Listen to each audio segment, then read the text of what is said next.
자, 이렇게 명예훼손죄는 사실을 그것도 어떻게 공연히 사실을 적시하는 겁니다.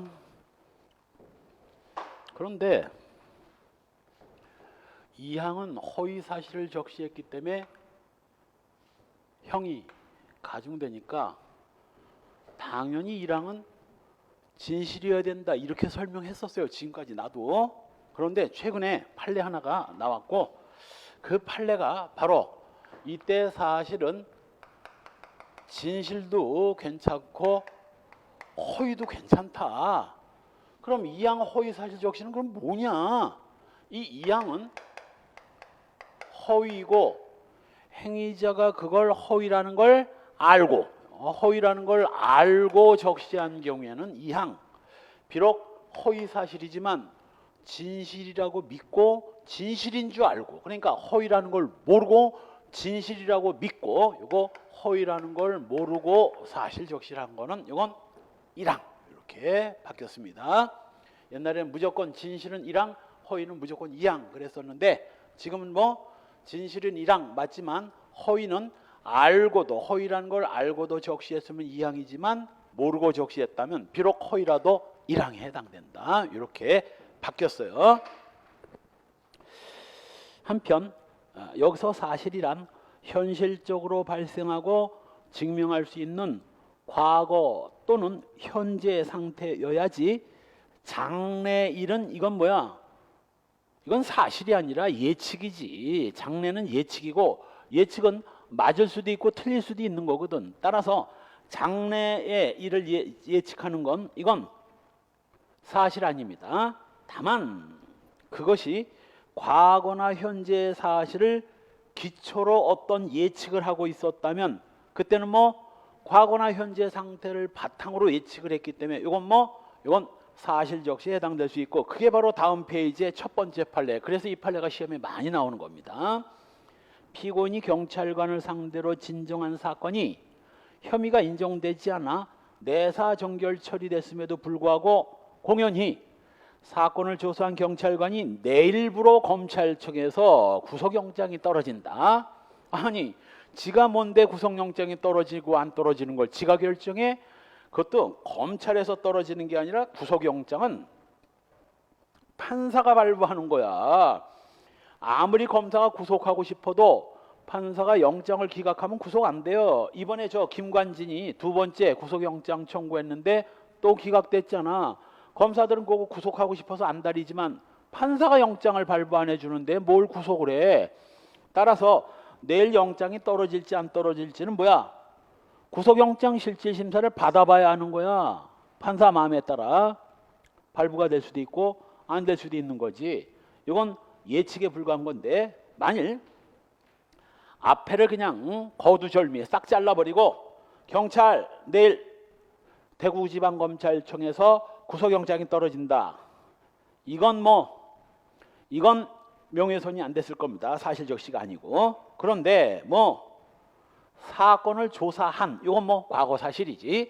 사건을 조사한 경찰관이 내일부로 구속영장이 떨어진다. 그건 뭘 의미하는 거야? 사건을 조사한 경찰관이 왜 구속영장이 떨어지는 거야? 사건을 조사하는 과정에서 쉬운 말로 사건을 부당하게 처리하고 돈을 받아 처먹었다든가 그러니까 구속되지 경찰이 왜 구속되겠어? 이건 사건을 처리하는 과정에서 경찰이 비리를 저질렀다는 걸 암시하고 있는 거 아닙니까? 그래서 사건을 조사한 경찰관이 과거 현재 상태 내일 구속영장이 떨어진다. 내일 구속영장이 떨어진다는 것은 장래일이지만 현재 과거 상태를 바탕으로 하기 때문에 이건 명예훼손죄가 된 겁니다. 한편 세 번째 줄 다시 원위치로 가서 또한 그 사실은 직접적으로 피해자한테 관련된 사실이어야지 처의 간통 사실을 적시하더라도 처에 대한 명예훼손죄는 될 수 있을지언정 남편에 대한 명예훼손죄는 안 되는 겁니다. 이건 실제 판례에서 대통령 영부인 이순자, 전두환 대통령 이제 영부인이었죠.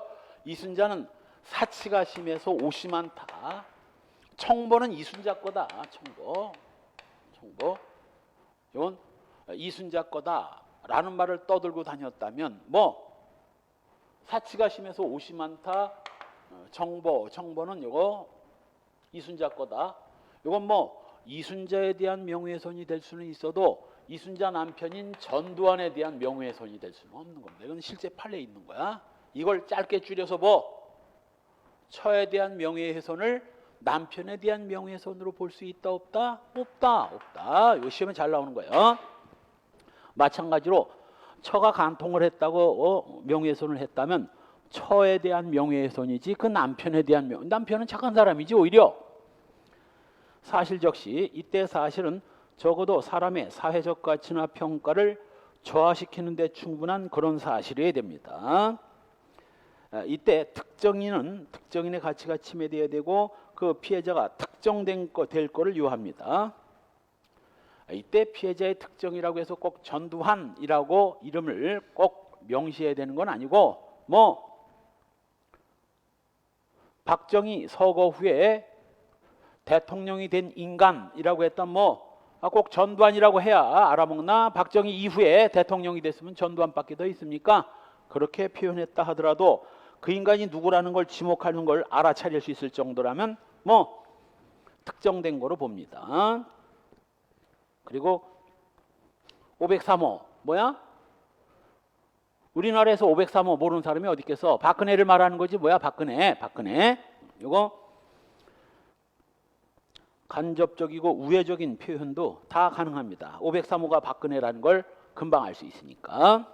한편 다음 페이지에 디귿 허위사실 적시에 의한 명예훼손죄가 성립하기 위해서는 그 적시된 사실이 허위여야 하며 나오죠. 그와 같은 사실이 허위라고 인식했어야 여기에 해당되고 허위라고 인식하지 못했다면 뭐가 된다고? 307조 1항 2년 이하의 징역에 해당되는 307조 1항의 명예훼손죄가 된다고요. 한편 여기서 허위냐 아니냐를 판단할 때는 세 번째 줄 뒷부분 중요한 부분만 부합하면 약간 디테일한 부분에서 오차가 좀 있다 할지라도 이건 허위 아닙니다. 자, 예를 들면 A가 B 기자한테 갑 국회의원이 이번에 1억 정도를 챙겨 먹었다. 1억 정도를 뇌물로 챙겼다. 라고 사실을 적시했는데 알고 봤더니 갑 국회의원은 1억을 먹은 게 아니라 8,700만 원을 뇌물로 받아 먹었어요. 자, 1억 정도를 먹었다고 적시한 A의 사실은 진실이라고 봐야 된다, 허위라고 봐야 된다. 진실이지. 1억가량 돈을 처먹었으면 1억 2천이 될 수도 있고 1억 1천이 될 수도 있고 9천, 8천 정도 될 수 있지. 내가 보기엔 1억이나 8,700만 원이나 엄청나게 많은 돈 받아 처먹은 건 맞는 거거든. 액수 조금 차이 났다고 해서 이걸 허위라고 할 수는 없어요. 그래서 약간 과장된 표현이 포함되어 있다 할지라도 이걸 허위라고 볼 수는 없습니다. 바로 아래 첫 번째 판례는 이미 봤죠. 바로 현재 사실을 기초로 장래를 예측했기 때문에 이거 사실 적시가 해당되고, 이 교수가 학생들 앞에서 피해자의 이성관계를 암시하는 발언을 한 거. 가끔 요즘 젊은 애들이 이제 워낙 그런데 좀 개념이 없으니까 남녀 두 학생이 앉아서 거의 애정행각을 벌이고 있어. 손 붙잡고 그냥 거의 뽀뽀를 할 지경에 하도 붙어가지고, 그러니까 교수가 하도 꼴사 나와서 뭐라고, 니들 어젯밤에 모텔 가서 자고 왔냐? 이래버린 거야.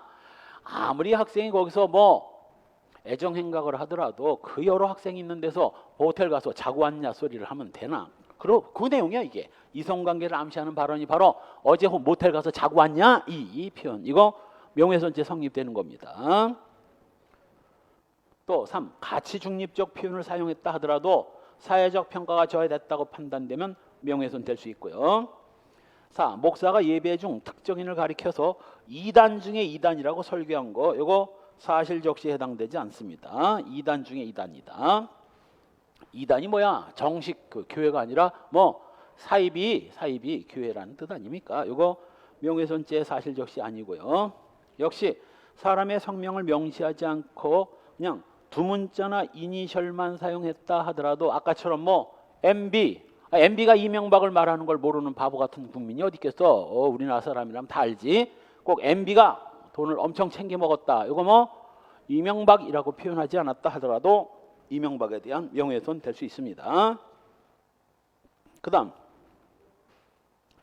6번 세 번째 줄 중간 고발했다. 아니 A가 B를 고발하면 A 아주 나쁜 놈인가?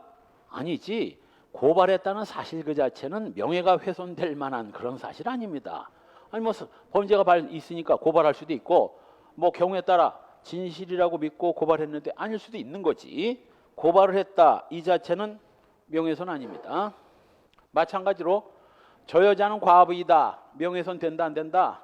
안 된다. 혼자 사는 것도 서러운데 혼자 사는 게 무슨 범죄자야? 혼자 사는 게 무슨 잘못이냐고. 남편이 암에 걸려서 죽었는데 혼자 살 수도 있고 뭐 이혼해서 혼자 살 수도 있는 건데 혼자 사는 거 그 자체가 명예훼손은 아닙니다. 따라서 단순히 그냥 고발을 했다, 혼자 사는 과부다 이 자체는 사실은 사실이지만 뭐 명예훼손이 될 만한 사실은 아닌 겁니다. 7번 방송국 MBC에서 소위 뭐 한미 소고기 수입 협상회 협상단 대표와 주무부처 장관이 미국산 쇠고기 실태를 제대로 파악하지 못하고 있다. 이건 사실 적시가 아니라 뭐 일정한 평가입니다. 명예훼손죄 사실 적시 아닙니다. 쇠고기 실태를 제대로 파악하지 못했다. 그래놓고 요즘 뭐 그 미국산 쇠고기 그렇게 뭐 반대하더니 그거 지금이라도 사 먹는 놈 있으면 뒤져라 뭐 이런 댓글을 봤습니다. 나는 아직도 안 사 먹습니다. 짜증 나서. 그리고 겁나 미국산 쇠고기 어떻게 되는지 모르고 난 절대 미국산 쇠고기 안 먹어. 단 내가 안 먹는다고 안 먹어지진 않겠지. 그 미국산 쇠고기로 라면을 끓이고 우지 들어가는 건 다 미국산 쇠고기일 텐데 싸구려니까. 그때 당시 지금도 미국산 쇠고기 수입하는 거 문제없다고 주장하는 인간이 있다면 내 앞에 와. 그리고 미국에서 그 피실피실 쓰러지는 소, 특히 그 광우병 병균이 제일 많은데요. 요 꼬리뼈 근처라고 그러죠. 꼬리뼈 근처 뼈 팍팍 과가지고 온 가족과 처먹을 수 있으면 지금이라도 찬성해봐. 어디? 그럴 수 있다면. 난 미국산 쇠고기는 짜증나서 안 먹습니다. 뉴질랜드나 호주산만 먹어. 고기는 좀 질기지만 광우병 위험은 없기 때문이지. 왜 그런 거야? 소가 풀을 먹어야 되는데 소 죽고 닭 죽은 걸 갈아가지고 소를 먹이는 거야. 그러니 소가 초식 동물이 동물성을 먹으니 문제가 생기는 거지. 뇌가 빵꾸가 나고. 이때 바로 한미 쇠고기 수입 협상의 협상단이 미국산 쇠고기 실태를 제대로 파악하지 못했다. 뭐 피실피실 쓰러지는 소가 다 광우병에 걸린 건 아니지만 찜찜하지.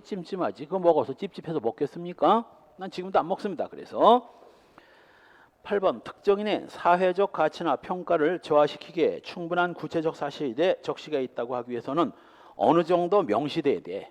바람을 폈다, 사기를 쳤다, 뭐 이렇게 명시돼야지. 멍청한 새끼, 개새끼 뭐 이런 것들은 뭐 모욕에 해당할 수는 있어도 명예훼손죄는 안 됩니다. 넘어가서 역시 9번 적어도 사회적 가치 평가가 저하될 수 있는 내용이어야 되는데 네 번째 줄 옛날에 저 세월호 때 세월호 가족들이 시위 농성을 하니까 소위 전경 기동대 소속 정경인 척하면서 상부에서 내린 불법적인 진압 명령은 우리 정경들이 거부하기로 했다. 라고 몰래 씁니다. 정경도 아닌 놈이 정경인 것처럼. 자, 전투경찰들의 명예가 훼손됐다 안 됐다. 그때 그 밑에 댓글에 개념경찰이라고 칭찬 일색이었어. 칭찬 정말 멋지다. 뭐 잘한다. 칭찬 일색에 칭찬만 계속 붙어 있었어요. 아니 명예가 뭐가 훼손돼? 명예가 오히려 올라갔지. 이거 명예훼손 아닙니다. 그리고 그 명예가 훼손됐는가 여부는 또는 진실이냐 허위냐는 전부 다 검사가 다섯 번째 줄 10번 중간 검사가 입증해야 돼요. 맨 앞에 엄증으로 자증으로 엄격한 증명, 자유로운 증명, 엄격한 증명. 명예가 훼손됐느냐 구속요건과 관련된 것이고 적시된 사실이 허위냐 진실이냐 형의 가중감면 사유예요. 범죄 사실은 물론 형 가중감면 사유니까 전부 검사가 엄격한 증명으로 증명해야 됩니다.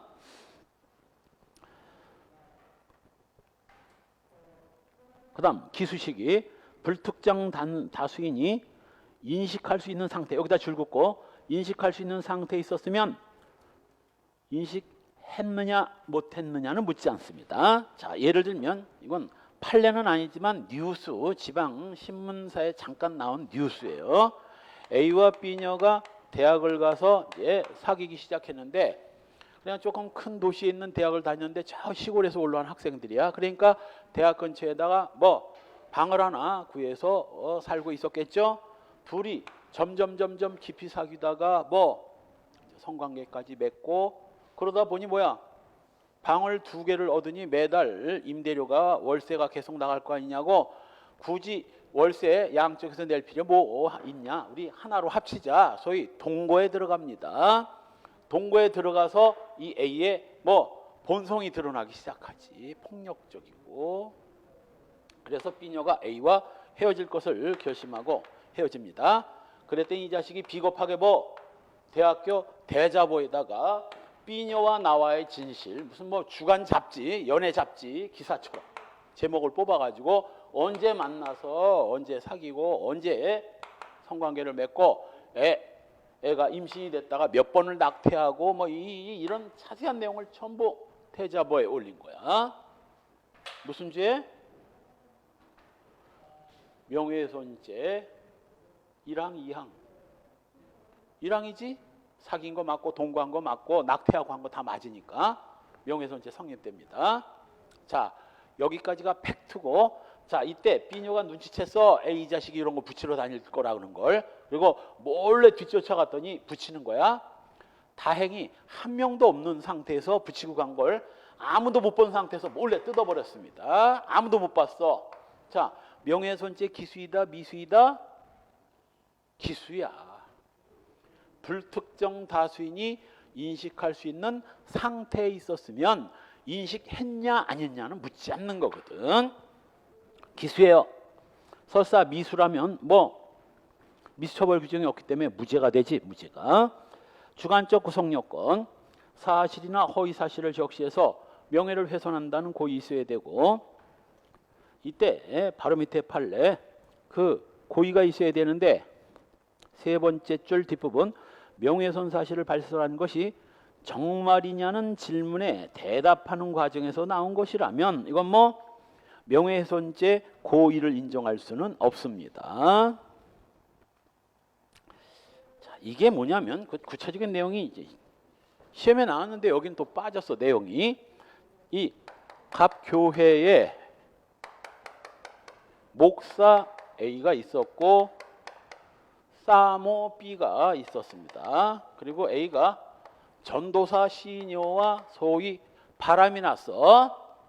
어느 날 목사 부인이 방에 들어갔는데 자기 남편이 C에 발베개를 하고 누워있고 귀를 후벼주다가 B녀가 들어오니까 C녀가, 전도사 C녀가 A를 일으켜서 세우면서 당신 전 부인 왔어 라고 한 거야. 아니 그럼 지금 부인은 누구라는 거야? 이 B가 전 부인이면 지금 부인은 자기란 얘기 아닙니까? 그래서 이게 문제가 돼가지고 B녀가 이제 기독교 그 본부에 알리고 하는 바람에 A 목사가 갑 교회에서 쫓겨납니다. 그리고 나서 F 목사가 새로 와서, 그러니까 F 목사는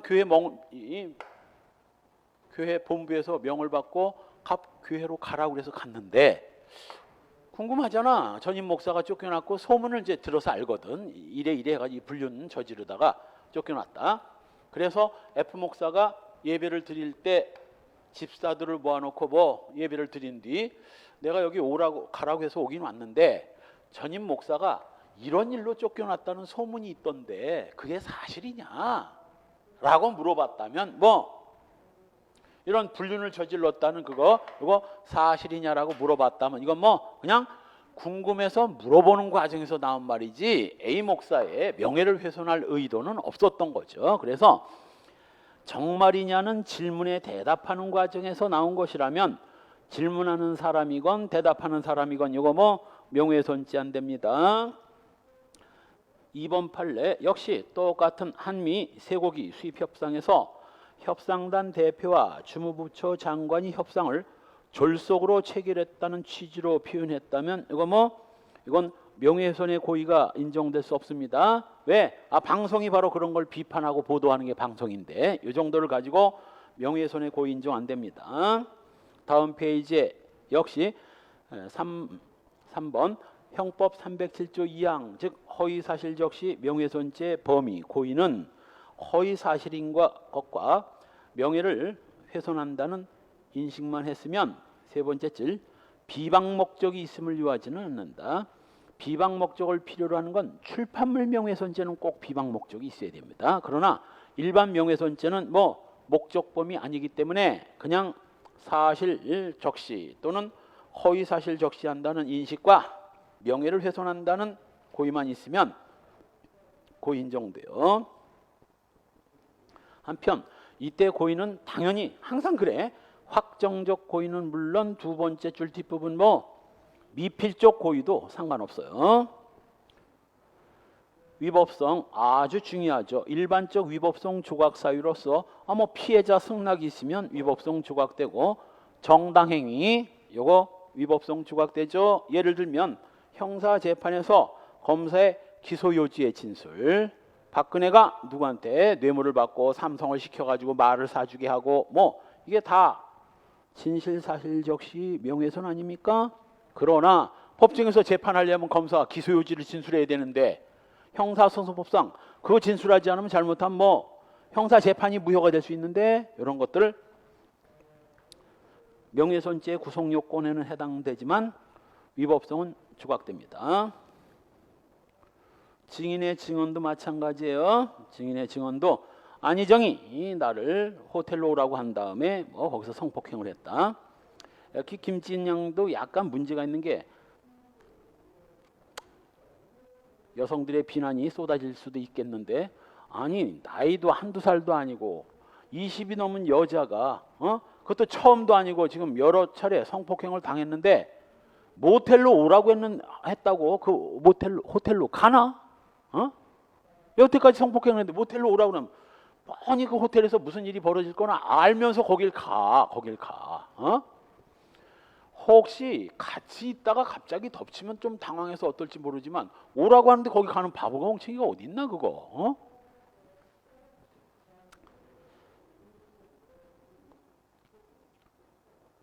자, 따라서 그때 바로 뭐 내가 만일 안희정 변호인이란 뭐 김지은 씨의 명예훼손 사실을 적시하게 됩니다. 왜? 아니 다 큰 여자가 오라고 그랬다고 해서 순순히 왔다면 그건 합의에 의한 성관계지 그걸 강간이라 할 수 있겠습니까? 라고 재판부에서 내가 얘기할 거야. 내가 그 안희정 변호인이라면 당연히 그때 김지은 씨의 명예는 좀 훼손되겠죠? 괜찮아.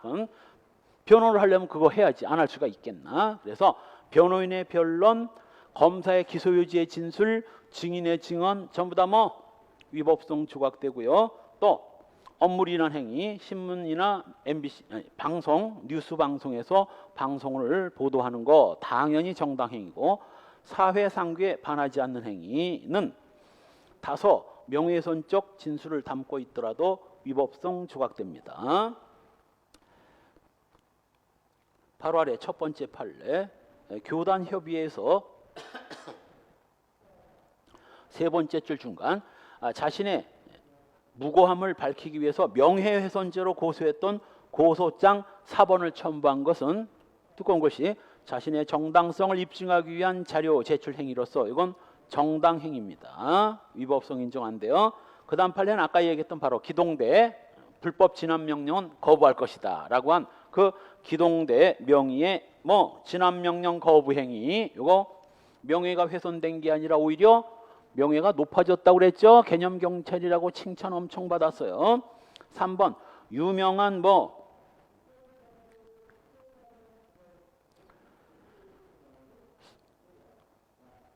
이단 교주인데 우스꽝스럽게 묘사를 했는데 그 우스꽝스럽게 묘사했다는 게 바로 요 냉면교.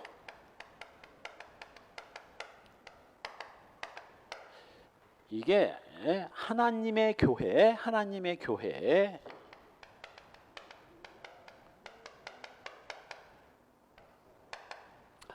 원래 하나님의 교회의 그 목사는 남자였어요. 그 남자가 냉면을 먹다 죽어. 그리고 지금은 다시 그 남자의 부인이 뭐 자기가 여자 하나님이라고. 이때 이 목사가 자기가 하나님이라고 써. 자기 하나님이라고 하다가 냉면 먹다 죽고, 그리고 지금 현재 부인이 엄마 하나님이라고 지금 엄마 하나님이라고 하고 있어요. 그래서 주변 사람들은 그 하나님의 교회 목사가 냉면 먹다 죽었다고 해가지고 그 하나님의 교회를 냉면교라고 놀려. 그러니까 전지전능한 하나님이 어떻게 냉면을 먹다 쓰러져 죽냐, 웃기지 않냐 라고 이제 소위 비하하는 표현을 썼는데 사실은 뭐 냉면 먹다 죽은 게 아니라 국수를 먹고 죽었고, 국수 먹고 그 식당에서 죽은 게 아니라 국수 먹은 뒤 뭐 집으로 가다가 몸이 이상해서 병원으로 가서 죽습니다.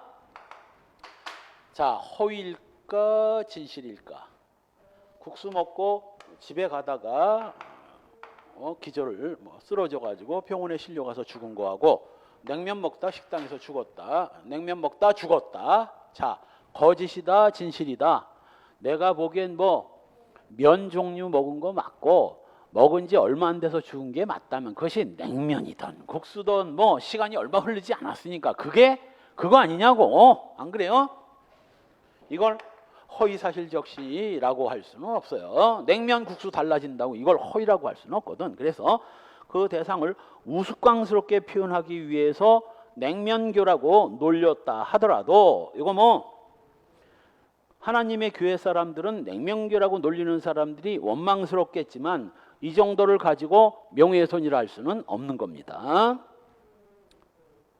비웃음을 사도 되지. 어떻게 하나님이 국수를 먹다 죽나? 국수를 먹다 죽는 게 무슨 하나님이야? 전지전능한 하나님이 왜 죽어? 죽지도 않지 하나님은. 이 엄마 하나님인가 여자 하나님인가 죽으면 또 어쩔 거야 이제. 또 하나님의 자식이 또 나올 거 아니냐고. 그 자식이 예수 아닙니까? 사실은 예수 그리스도가 하나님의 아들 아니에요? 지가 예수란 뜻이야. 사입이냐 아니냐를 판단하는 건 딱 하나면 돼. 둘. 자기가 예수이다, 자기가 하나님이다. 이건 사입입니다. 또 돈을 요구해. 주로 돈을 요구합니다. 재산을 갖다 바쳐라. 뭐. 그러면 사입이야. 그 다음 4번 판례도 역시 뭐 어떤 비평을 하는 것이 뭐 정말 자신이 정확하게 비평을 하려면 뭐 비난을 안 할 수가 없거든. 예를 들면 뭐 영화 봤는데 완전히 돈 아깝다, 이걸 영화로 만들었느냐, 뭐 이런 비평은 뭐 이건 명예훼손 아닙니다. 그다음 넘어가서 형법 310조에 의한 위법성 조각. 자, 바로 이때 알다시피 지금 오늘도 이명박 포토라인에 서게 됐는데,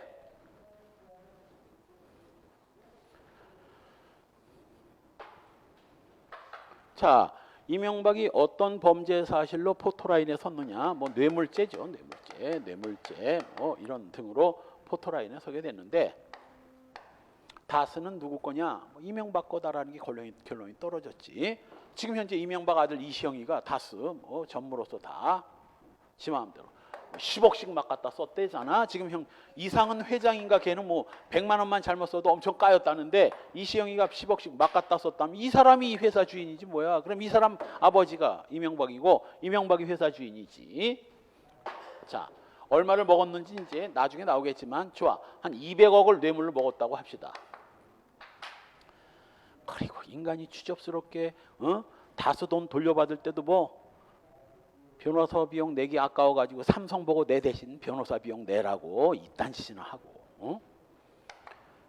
자, 이 200억을 먹었다는 사실을 보도한 겁니다. 어디에 해당되는 거야? 307조 1항. 그 사실이 아무리 진실이라 하더라도 뭐 명예훼손죄에 해당되는 겁니다. 다만 이걸 명예훼손죄로 처벌하기 시작하면 뭐 방송사하고 신문사 다 문 닫아야지. 방송사하고 신문사 다 문 닫아야지. 그게 다 지금 뉴스에 보도되는 게 전부 진실인 사실들을 막 보도하는 건데, 그래서 이 310조를 둔 이유가 바로 그겁니다. 제 310조에서 그 적시된 사실이 진실이고 그 사실을 적시한 이유가 공공의 이익, 국민들한테 알 권리, 국민들이 궁금해하는 그 궁금한 부분을 국민들한테 알리기 위해서 공공의 이익을 위해서 사실을 보도한 것이라면 뭐 위법성이 조각되는 겁니다. 자, 우리 총론에서 위법성 조각 사유 많이 배웠죠. 정당행위, 정당방위, 긴급피난 다 배웠는데 이건 정당방위나 긴급피난은 상해죄, 살인죄, 폭행죄 뭐 이런 데 다 인정되지만 이 310조는 그런 살인죄, 상해죄 이런 데는 적용이 안 되고 오로지 명예훼손죄만 적용되는 말 그대로 특수한 위법성 조각 사유예요. 특수한 위법성 조각 사유이고 일반 다른 범죄는 없어. 이거 오로지 명예훼손죄만 적용되는 특수한 위법성 조각 사유이고 하나 더 있지. 의미가 그 사실이 진실이라는 것과 공공의 이익을 위한 것이라는 건 누가 원래 형사 절차에서 증명 책임은 누가 있어요? 누구한테 있어요? 검사한테 있지. 검사가 모든 걸 증명해야 돼. 엄격한 증명으로 증명하거나 자유로운 증명으로 증명하거나 대부분 검사가 증명을 해야 되는데 이것만은 누가? 피고인이 입증을 해야 돼. 내가 적시된 사실이 진실이고 공익을 위한 것이라는 것을 피고인이 입증을 해야 돼. 그래서 원래 입증 책임은 검사한테 있지만 입증 책임이 왜 검사한테 있는 거지?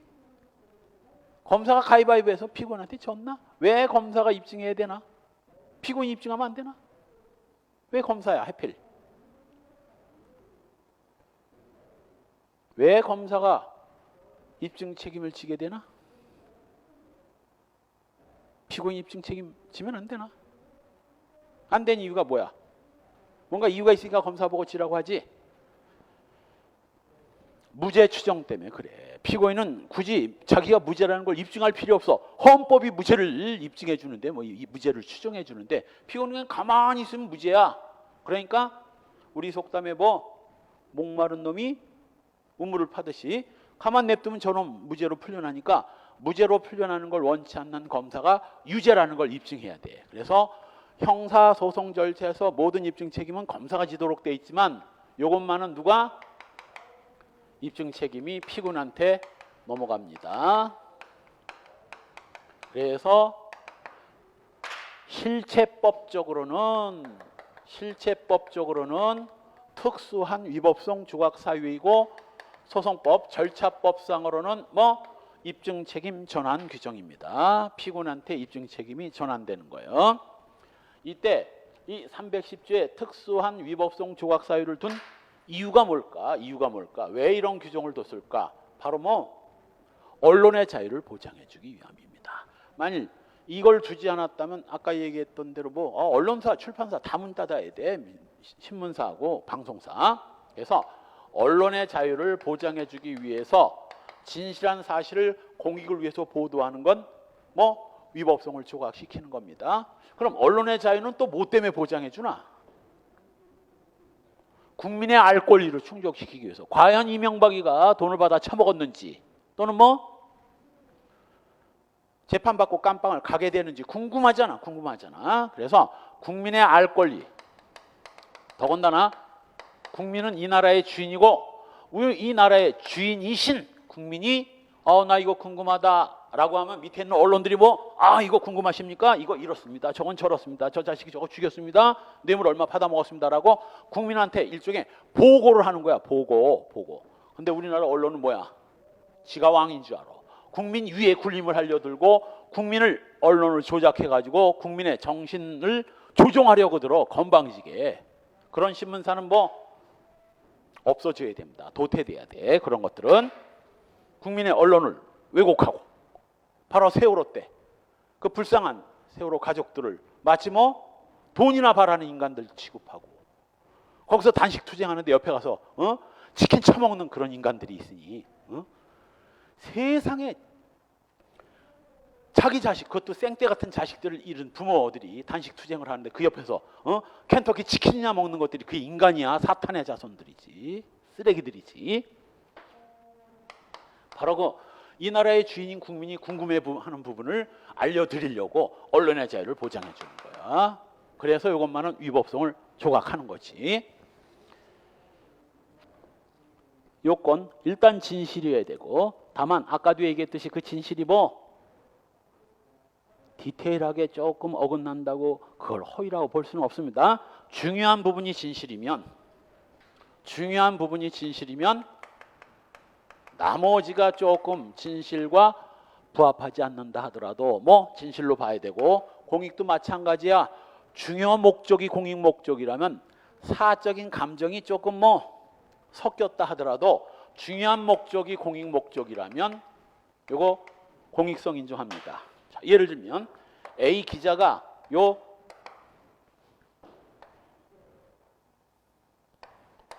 B 의원과는 아주 왼수지간이야. 그래서 A 기자가 아주 집요하게 B 의원을 쫓아다닙니다.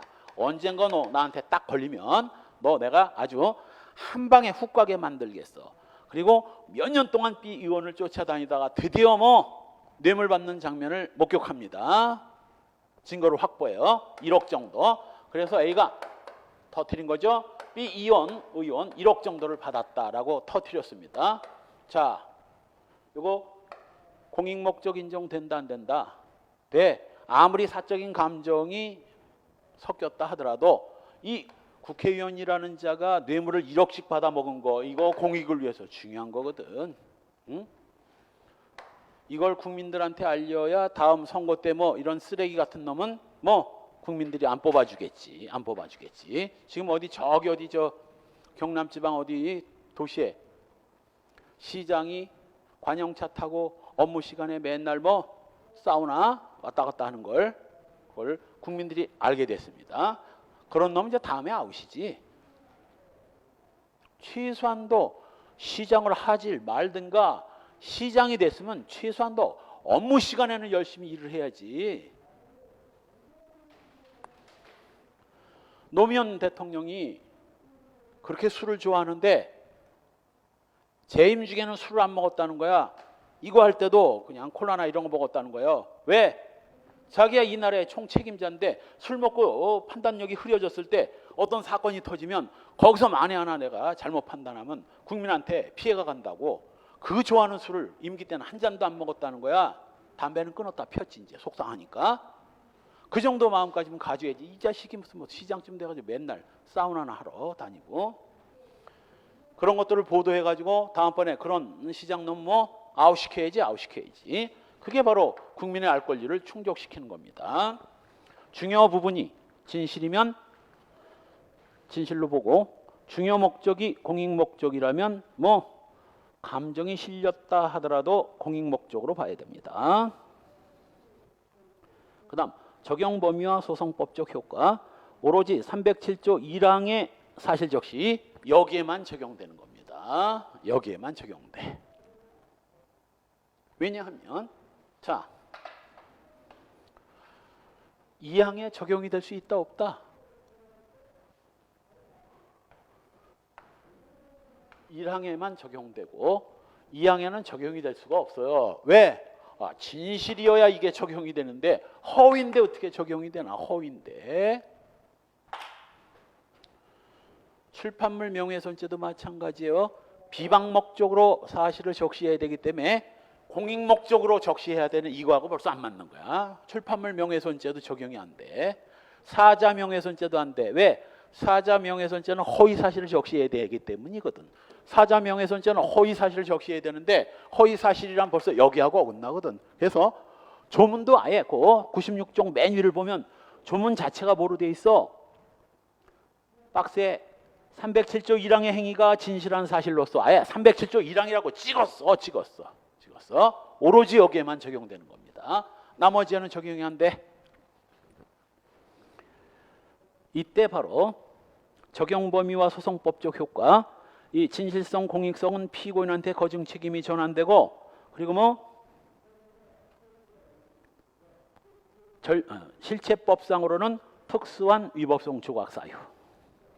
실체법상으로는 특수한 위법성 조각 사유이고 명예훼손죄만 인정된 아주 특수한 위법성 조각 사유이고 절차법상으로는 피고인한테 입증 책임이 전환되는 규정인 겁니다. 이때 4. 진실성, 공익성에 대한 착오. 그리고 객관적으로 진실한 사실을 행위자가 허위라고 인식하고 적시했다면 이건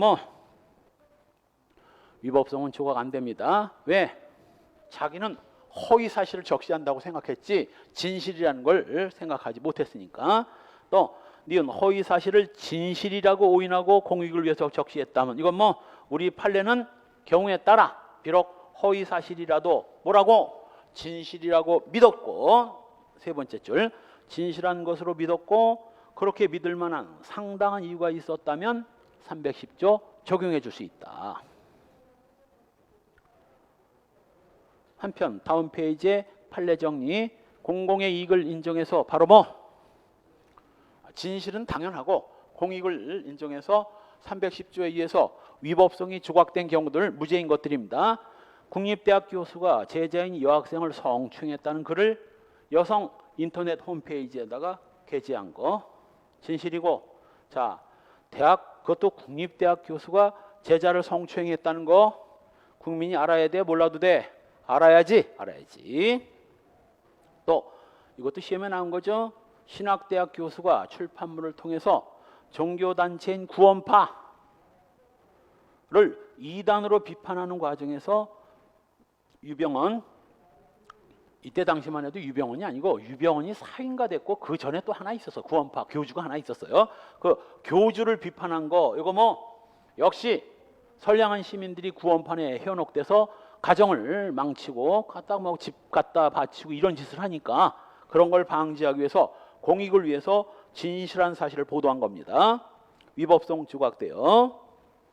역시 5. 교회 담임 목사를 출교 처분한다는 교단사나 재판위원회 판결문을 복사해서 예배 보러 온 신도들한테 배포한 겁니다. 이것도 좀 저 목사하고 비슷하게 워낙 목사들이 전국에 수만 명이다 보니까 그중에 또라이도 있기 마련이야. 교수도 수만 명 되려나? 교수도 10,000명 되니까 그중에 변태 같은 놈이 있고 별의별 놈 다 있지. 대부분의 사람들은 이제 선량하게 살아가. 목사들도 이제 선량하게 다 살아가는데 그중 극히 일부가 그런 못된 짓을 하는 거지. 그런데 이 목사도 내가 얘기했죠. 사입이냐 아니냐는 뭘 보면 자기가 예수 능력을 갖고 있다, 자기가 예수이다, 이건 무조건 사입인 거예요. 이 인간이 자기를 예수라고 하면서 실제 그것이 알고 싶다에서도 나왔죠. 문경에서 자기 스스로를 십자가에 목매가지고 죽은 목사 있어. 그 인간이 부활절 직전에 스스로 못을 받고 죽었습니다. 일주일 전에. 부활절날 자기 부활한다고. 자기는 예수니까 이제 죽으면 부활한다고. 그래가지고 죽었는데 부활이 안 됐지. 부활이 안 되지. 지가 무슨 예수야. 부활이 왜 돼? 부활이 안 되고 그냥 죽어버렸지. 자, 자칭 죽기 전에 주변에 있는 목사들한테 자기 얘기를 했다는 거야. 내가 아무리 생각해도 예수인 것 같다. 주변에 있는 목사들이 뭐라고 생각했어? 미친 새끼 같으니라고. 저게 무슨 지가 목사래 저거. 그리고 비웃었지. 그런데 문경 거기서 십자가에 못 박아서 죽은 거야. 네티즌들이 이 멍청한 경찰아, 세상에 자기가 어떻게 십자가에 못 박고 죽냐, 이 멍청한 이 경찰 얘들도 큰일이구만. 비난의 댓글이 많이 실렸지만 자살 맞아요. 왜 맞냐면 이 친구가 일주일 후에 부활한다고 자기 스스로 발에 못 박고 여기에 못 박고 그다음 뭐 여기다 미리 빵꾸를 내고 그다음 요게 끈이 좀 허술해. 여기는 꽉 묶여졌는데 여기는 허술해. 늘려고 그래가지고 여기다 넣고 요거 지 스스로 못 박힌 거야. 결정적으로 또 앞에 거울이 있었어. 누가 갖다 매달아 그 못 박아 주기는 앞에 뭐하러 거울을 놓나? 그냥 거울 보고 자기가 이걸 다 한 거야. 하고서 이제 죽었는데 부활이 안 됐지. 부활이. 자, 이 목사가 이런 짓을 하면 어떻게? 이제 신도나 주변에 있는 목사가 본부에다 신고합니다. 저 인간이 예를 들어서 장로교면 장로교 본부에 종교 문제는 법이 개입할 일이 아니거든. 종교 문제를 빙자해서 뭐 사람을 죽이거나 하면 이제 거기선 개입하지만 종교 내에서 이게 이단이다 아니다 이런 것들은 이제 종교 내부에서 해결될 문제이기 때문에 본부에 판결위원회라는 게 있어. 원로 목사들로 구성된 판결위원회에서 이 목사의 행태가 보고가 되면 과연 이런 목사를 우리 장로교 교회 목사로 놔둬도 될까 분석한 다음 도저히 용납이 안 되면 뭐 너 나가 우리 장로교에서 나. 이게 이제 출교. 너 같은 놈이 무슨 장로교 교회 목사라고 뭐 네가 예수야? 우리 장로교회는 그런 교리 없어. 너 나가. 그래서 출교 처분을 하고 쫓겨나지. 후임 목사가 이제 이 교회를 접수하면서 뭐 신도들한테는 설명을 해야 될 게 아니야. 아까 목사가 왜 쫓겨나고 내가 왜 왔는가를 바로 그 판결문을 갖다가 신도들한테 배포한 거 바로 이 목사가 뭐 사이비 교주 짓을 했다는 사실을 적은 판결위원회 판결문 이거 뭐 위법성 조각되는 겁니다. 하여간 전국의 세상은 넓고 또라이들도 많아.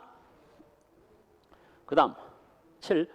아파트 동대표가 자신에 대한 부정비리 의혹을 해명하려고 의혹 제기자가 명예훼손죄로 입건된 사실을 기재한 문서를 입주민들한테 배포한 거 똑같아. 5번과 같은 취지입니다. 신도들한테 배포한 거나 아파트 주민들한테 배포한 거 다 공공의 이익을 위해서 주민 전체를 위해서 배포한 거고 9. 시험에 나왔죠. 이것도 개인택시운송사업조합의 전임 이사장이 새로 취임한 이사장의 비리에 관한 사실들을 유인물을 배포한 거. 뭐 지금 현재 조합장이 이런 비리를 저질렀는데 이런 인간을 조합장으로 뽑으면 어떡하겠다는 얘기냐. 이것도 역시 뭐 위법성 조각되고 10번 산후조리원뿐만 아니라 성형외과도 판례 있습니다. 이용해 본 뒤 산후조리원 별로 시원찮았다. 불편했었다. 마음에 안 든다. 돈 아깝다. 이거 뭐 명예훼손죄 안 돼. 왜? 이런 걸 알려줌으로써 새로운 소비자들이 뭐 정보를 입수한 다음 그 산후조리원을 이용할지 말지의 판단 자료로 공공의 이익을 위해서 사용하는 거기 때문에 성형외과도 판례 있어요. 성형시술을 받은 뒤 뭐 유명하다고 했는데 내가 보기엔 쌍꺼풀도 별로 자연스럽지 않고 마음에 안 든다. 솔직히 마음에 안 든다. 요거 뭐 사용 후기 적은 거 요거 명예훼손죄 안 됩니다.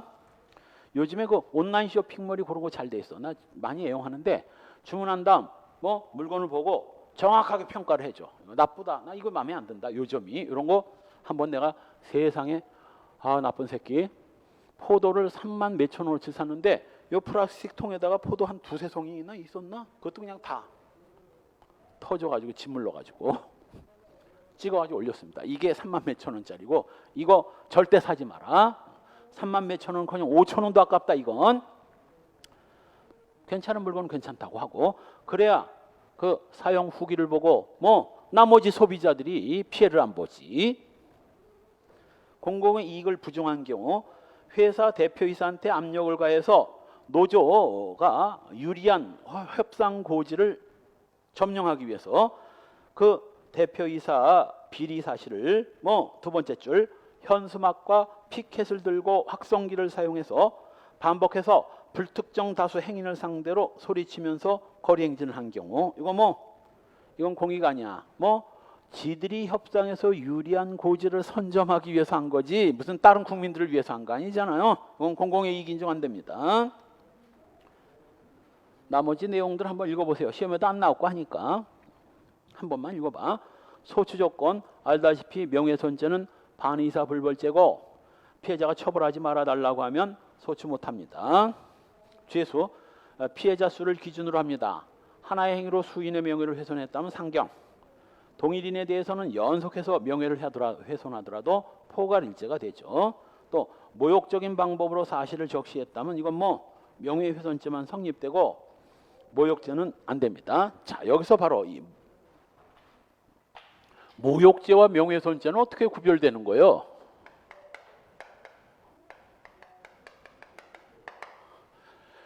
명예를 훼손하는 건 똑같은데 명예훼손죄는 어떤 진실이건 허위건 어떤 사실을 적시해서 명예를 훼손하는데 모욕죄는 전혀 사실 적시 없이 명예를 훼손합니다. 필살기 그냥 욕지거리가 다 모욕이야. 개새끼, 소새끼, 미친년, 망할년, 뭐 환양년 뭐 이런 것들 요 욕지거리는 전부 모욕이다. 이렇게 보면 거의 틀림없습니다. 따라서 명예훼손죄가 되려면 어떤 사실이 나와야 돼. 뭐 그냥 개새끼 소새끼가 아니라 왜 개새끼인지를 설명을 해야 돼. 돈을 훔쳤다, 뻑하면 여자들을 성추행을 한다 이런 식의 어떤 구체적인 사실이 나오면 명예훼손, 안 나오면 모욕이죠. 따라서 아무리 모욕적인 방법이라 하더라도 사실의 적시가 이루어지는 이상 이건 뭐 명예훼손죄만 될 뿐이죠. 만일 3. 공연한 진실한 사실을 적시해서 명예와 신용을 다 훼손했다 하면 그때는 명예훼손죄만 성립되고요. 이건 나중에 신용훼손죄를 볼 때 볼 겁니다. 그 다음 방송작가협회 회원이 타인의 명의를 도용하여 협회 교육원장을 비방하는 내용의 호소문을 작성한 후 협회 회원들한테 우편으로 송달했다면 뭐 내가 얘기했죠? 다르면 위변죠. 교육원장을 비방하는 내용의 호소문을 타인 명의를 도용했다면 다르다는 얘기거든. 허락 없이 도용했다면 위조야. 그리고 방송작가협회는 국가기관이 아니기 때문에 당연 뭐 공문서가 아닌 사문서가 되겠죠. 사문서 위조죄 그리고 뭐 명예훼손죄 실체적 경합이 되는 겁니다. 자, 그 다음 사자 명예훼손죄 이건 조금 쉬었다 갈까요? 10분 쉬었다 갑시다.